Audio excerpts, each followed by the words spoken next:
இந்த முறை தேர்தலில் வந்து அதிகமான சீட் பாஜக கேட்கறதுக்கான வாய்ப்பு இருக்கா? கேட்குற மாதிரியே தெரியல.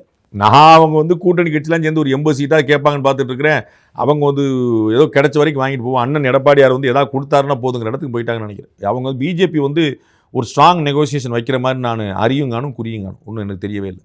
இந்த எலெக்ஷனை பொறுத்த வரைக்கும் பாஜக எப்படி அணுகுறாங்க? டிஎம்கேக்கு அகெயின்ஸ்ட் அந்த ப்ராட்டஸ்ட் திமுக ஆட்சியை வீழ்த்தணும், அவ்வளோதான்.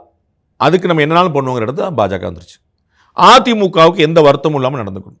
அதனால தான் இப்போ நீங்கள் கேட்ட கேள்வி எவ்வளோ சீட். இப்போ வந்து போன 2024 தேர்தலில் அதிமுக கூட்டணியை மிஞ்சி கிட்டத்தட்ட 75 சட்டமன்ற தொகுதிகளில் பாஜக கூட்டணி முந்தி இருந்துச்சு. ஆல்மோஸ்ட் ஒரு 75 கான்ஸ்டியூன்சியில் பிஜேபி அலைன்ஸ் சர்பாஸ்டு ஏடிஎம்கே அலைன்ஸ். அப்போ நம்ம நார்மலாக என்ன செய்வோம்? சார் 75 தொகுதியில் நாங்கள் உங்களை முந்திட்டோம், அதனால் அந்த 75 தொகுதி எங்களுக்கு கொடுத்துருங்கன்னு கேட்போம். கூட்டணியாக அப்படி கேள்வியே இல்லை. கொடுத்தது வாங்கிட்டு போங்கிற இடத்துல நிற்கிறாங்க. அது நின்னா அவங்களுக்கு தான் பலவீனம்.